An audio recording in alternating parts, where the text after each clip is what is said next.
national plutonomy, as the banks like to call it, but a small percentage of the world's population that's gathering increasing wealth.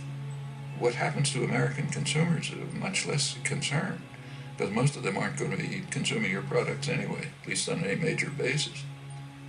Your goals are profit in the next quarter, even if it's based on financial manipulations, high salary, high bonuses, produce overseas if you have to, and produce for the wealthy classes here and their counterparts abroad. What about the rest?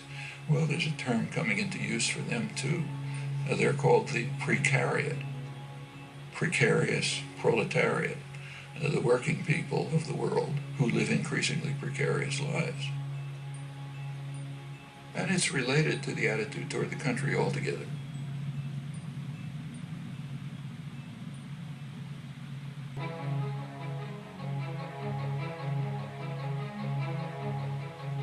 You started getting a huge increase in the flows of speculative capital, just astronomically increased.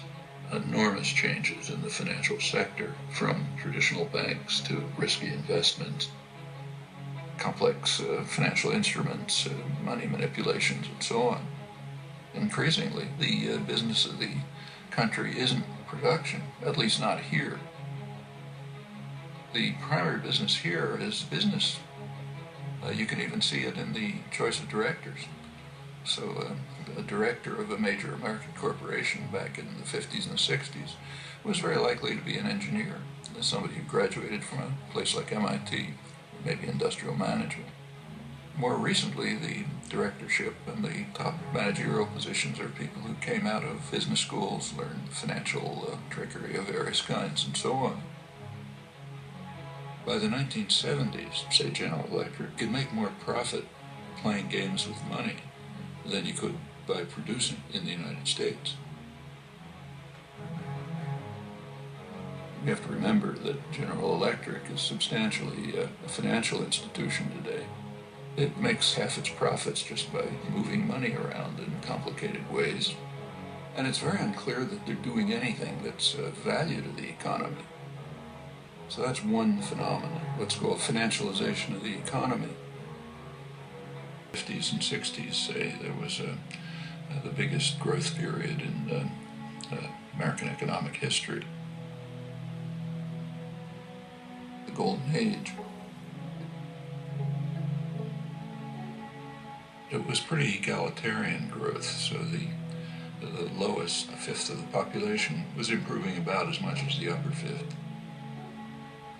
And there were some welfare state measures which improved life for much of the population. It was, for example, possible for a black worker to get a decent job in an auto plant, buy a home, get a car. Popularity is quite dangerous. And from the point of view of the masters, you're only supposed to care about yourself and not about other people. This is quite different from the people they claim are their heroes, like Adam Smith, who based his whole approach to the economy on the principle that sympathy is a fundamental human trait. But that has to be driven out of people's heads. You got to be for yourself, follow the Weil maxim, don't care about others, which is okay for the rich and powerful, but is devastating for everyone else.